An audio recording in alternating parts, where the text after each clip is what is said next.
Welcome to Financially Focused, where the holistic approach to financial planning is critical to you setting your financial table and meeting your goals. Remember what that table is? It's the first leg is your income, the second leg of your financial plan are long-term goals, the third leg of your very strong financial planning is your mindset, and your fourth leg of your strong financial planning is protection, which covers debt elimination and insurance, because you don't want something with 3 legs, 2 legs that's gonna fall. Now, many of us were guided by biblical principles in creating wealth. And in this episode, we're gonna look at the spiritual side of economic growth and well-being. Now, economic growth is one part leadership and one part strategy. So we are so honored to have Reverend Michelle Synagal, Senior Minister of the Temple of Light Center for Spiritual Living. Now, Reverend Michelle is also the president of Management Dynamics, Inc., a consulting firm specializing in diversity, equity, and inclusion strategies and training. But she's not done, because Reverend Michelle is also an author and a certified life coach. So you can imagine Reverend brings a holistic viewpoint to both church management and economic well-being. So welcome, Reverend Michelle. Thank you. Now here's the thing, your website says you're bivocational, but I think I just read 4. So you may need to change. I may need to update it. Yes. I wasn't an author when I created the website. Okay, all right. Now, in this conversation, we really want to touch on both the whole person, and the spiritual body of the church in terms of economic well-being.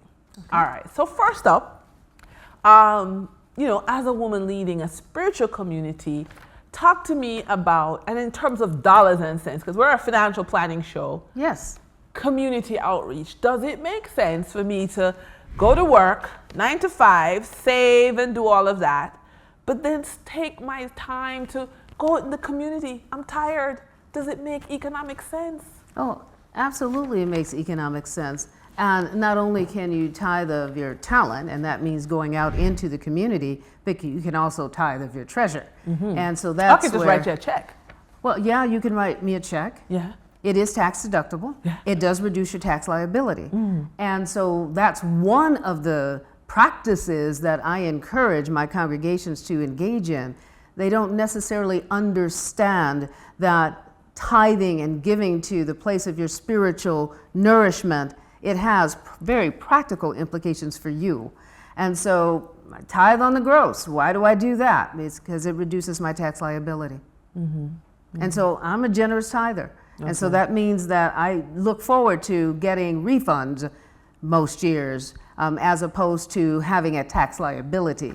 Mm-hmm. And so if people just were very focused on, how is this going to help me personally? That's one financial strategy that I strongly encourage people to engage in. Mm-hmm. Okay. Now, leadership in the church requires management of resources. Yes. A lot of churches use many, many tools to do fundraising. Mm-hmm.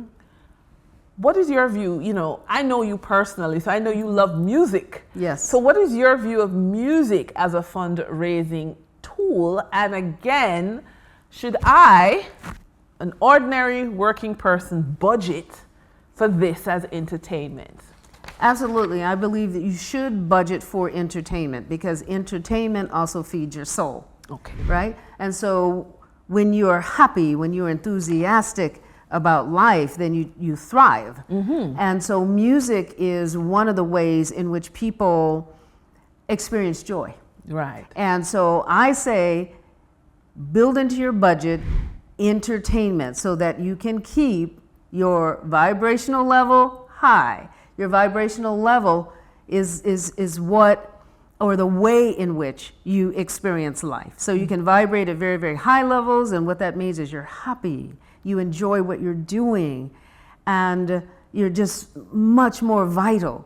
And then, if you vibrate at lower levels, then the reverse is also true. So absolutely allocate funding for your entertainment as well. Mm-hmm. And this is also helping to grow the spiritual community that you're a part of. Absolutely, because music is an attractor. So if you think about the billions of dollars in the music industry, you can just isolate it to inspirational and gospel music. Many people will attend concerts. And so not only is it a fundraiser for the spiritual community, it's a way to uplift people's spirits and ultimately their vibration. Okay. Controversy. Okay? All right. Economic growth, wealth creation, investing, money, cash. Yes. These words, yeah, make a lot of spiritual people uncomfortable. Yes. Right? Persons will say, you just love money. Or the opposite, I hate money. What is your view as a spiritual leader on the role of churches, temples, synagogues, mosques? What is your role in the various ways people worship in helping them to grow economically? Or is it separate? Should you go and be spiritual here and then only think about money when you're at the bank?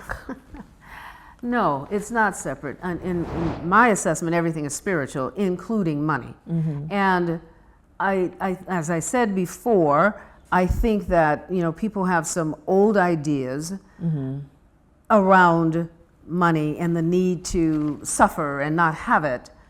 But what we know is that you need money to do anything. But in should this my world. banker pray for me? No, but you should pray for your banker. Oh, I should pray for my banker? Really? Really? Why? Well, you want to elevate the consciousness of anybody who is interacting with your finances. Right. You want them to bring their highest acumen, their highest skill to your investment if they're investing for you and advising you on sound investments. So from a biblical perspective, we're supposed to be good stewards of our money. And so being good stewards of our money is knowing, number one, where it goes. Number two, putting our money to work for us. Right. All right. So as I said, money is a tool. It's a way to generate passive income if you know how to invest and if you're in it for the long term, not for the But it's not the quick sinful hit. to have my mind on money? Well, it's not that your mind is focused on money. This would be financially focused, though. Yeah, but you ought to be financially focused as well as being spiritually focused. As I said, there's no dichotomy between the two. I see them all being a part of the same thing. And so I want to be a good steward of my money. So I pay attention to what I buy, what purchases I make, where I invest, save, and also paying myself. Okay. Well, then, along that same line, abundance and prosperity versus scarcity and suffering as a way of life. Many persons say the abundance and prosperity gospel tricks people into thinking they can get rich now, and if they're rich, that means God loves them, and if they're not rich, that means God don't love them. On the other hand, the scarcity and suffering is also saying this is great, the meek shall inherit the earth, and it's okay to be humble and poor. These two ideas seem to be, at cross purposes. What are your views? Well, I think that people manipulate scripture to their advantage. So I adhere to the philosophy that the Christ came so that we might have life and life more abundant. Okay, right? We're going to touch on that. So I ascribe to that theology. And that does not mean that we're not going to experience suffering. I think that we all suffer on some level because that's what we call life. I mean, it's this thing called life, and it's not always, everything is a bed of roses. So we have ups and we have downs. But it is, again, about mindset and how we respond to those ups and those downs. And so we suffer primarily because of our ignorance, right? And so even, financially, we can suffer because of the choices that we make. And so the consequences that we we live with as a result of the choices that we've made. So we also want to make good choices about our money, you know, where we spend it, how we spend it. What is our relationship with money? So, because you talked about some people, you know, hate money. Well, if they hate money, guess what? They're going to repel money. They're never going to have any.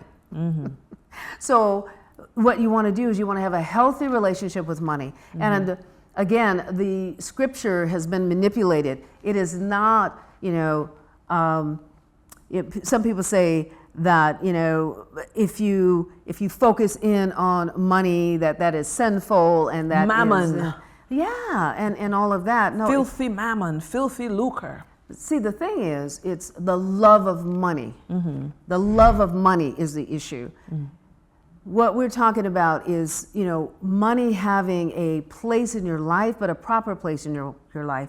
When money becomes your God, that's when it's problematic. But when you understand that money is just another resource, just another tool that we have available to us, and because until we start bartering with something else, it's just the way that we barter, right?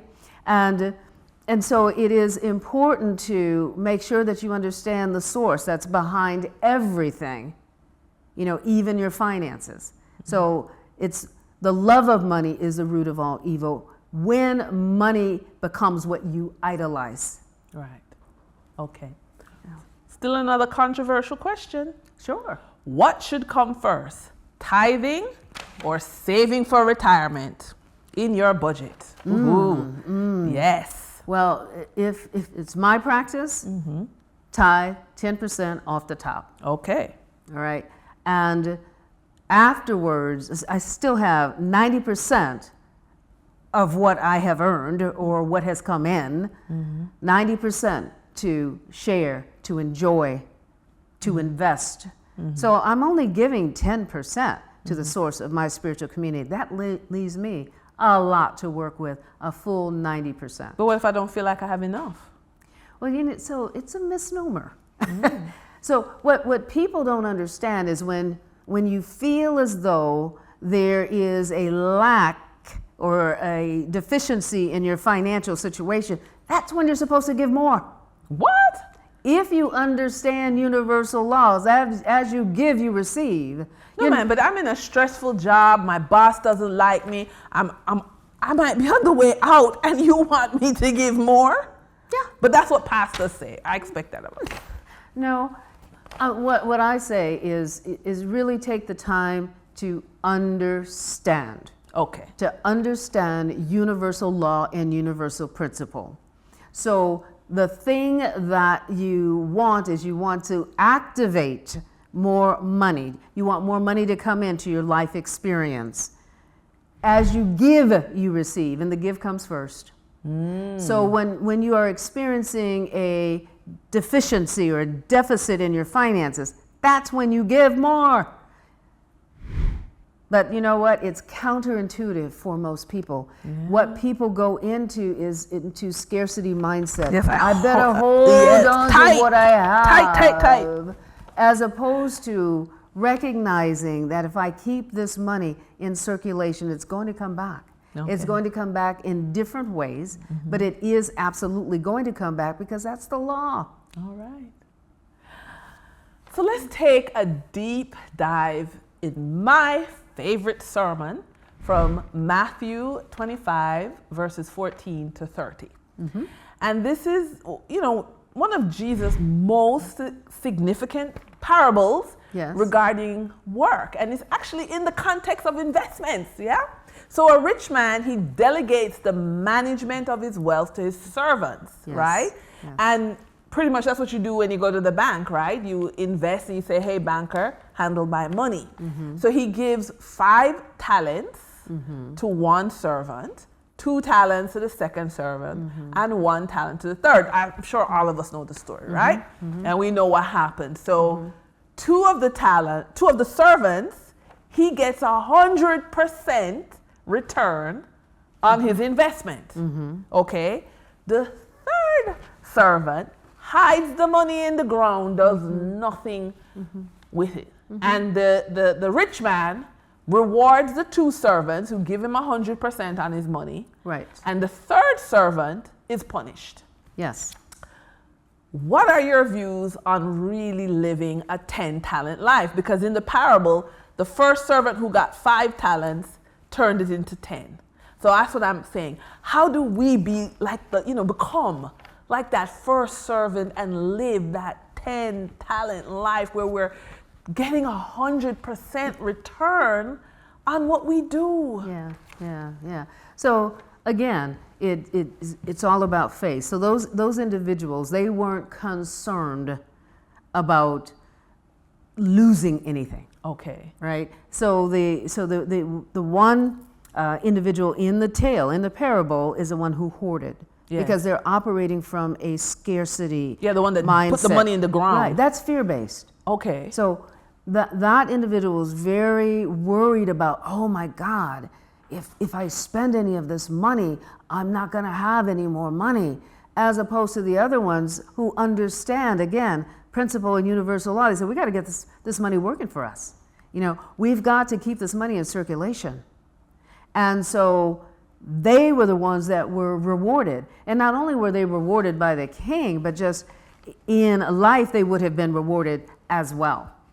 Again. So what do we need to know to live that, 10-talent life? Well, just diving in that section of the book of Matthew, what are some of the lessons you would take from that? What is Jesus saying to us as investors?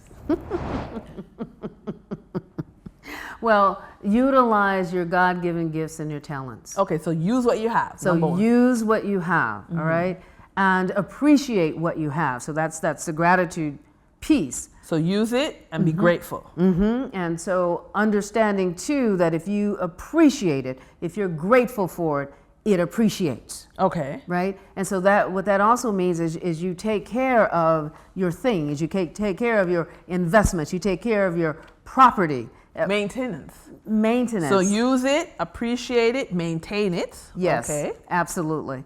And another practice is, of course, is making sure that you are a good steward of it. Okay. And you're not a spendthrift. So you're not wasteful. You're not wasteful. No. I do believe that people should have, creature comforts, but within reason. And so you want to make wise and sound investments. So one of the things that I see often is I see people buying a lot of things that are very trendy, that depreciate. Put your money, invest your money in assets that appreciate, so that you earn some passive income. Right. And invest in things that are of quality and that are going to last. So you may have fewer things and items, but the quality is there. And you're going to get a lot more use and leverage out of those things, as opposed to those things that you can dispose of very easily, and you have to dispose of because there's built-in obsolescence now in everything that we buy. And so that means that things automatically depreciate once you buy them. So, make the sound investments so that things hold their value longer. And then if you ever have to resort to utilizing or converting those investments into money equivalents, then they hold their value and you get back, minimally the initial investment and hopefully more because you've invested well and it's earned, it earned some interest. Now, let's turn to another favorite verse, John 10, verses 10, that says, I came that they may have life and have it abundantly. Now, there are some realities we have to face. Yeah. I don't like my job. I don't earn enough. I'm overworked. I don't like where I live. It's too small.